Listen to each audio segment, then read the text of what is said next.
ছোটবেলায় আমরা সবাই একটা কবিতা পড়েছিলাম, আদর্শ ছেলে কুসুম কুমারী দাশের। আমাদের দেশে হবে সেই ছেলে কবে, কথায় না বড় হয়ে কাজে বড় হবে। হ্যাঁ, ঠিকই আমাদের দেশে সেই ছেলে হয়েছে, কথায় বড় না হয়ে কাজেও বড় হয়েছে। সেই ছেলে হাসনাত আবদুল্লাহ।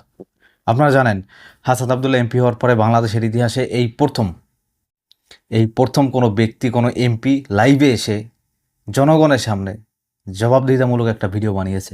হাসনাত আবদুল্লাহ লাইভে এসে তার এলাকার মানুষের জন্য যে বরাদ্দ আসছে, সেই বরাদ্দকৃত টাকা এবং প্রকল্প পুরোটাই তার জনগণের সামনে তিনি তুলে ধরছেন।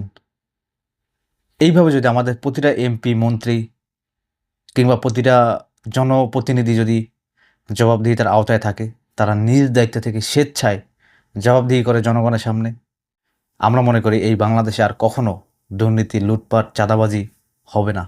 এর জন্য আমাদের জনগণকে আর একটু সচেতন হতে হবে, তাহলেই এগিয়ে যাবে দেশ, এগিয়ে যাবে সমাজ, এগিয়ে যাব আমরা।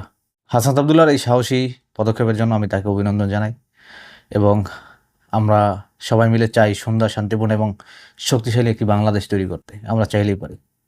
ভালো থাকবেন, সবাই সুস্থ থাকবেন। আসসালামু আলাইকুম। ইনকিলাব জিন্দাবাদ।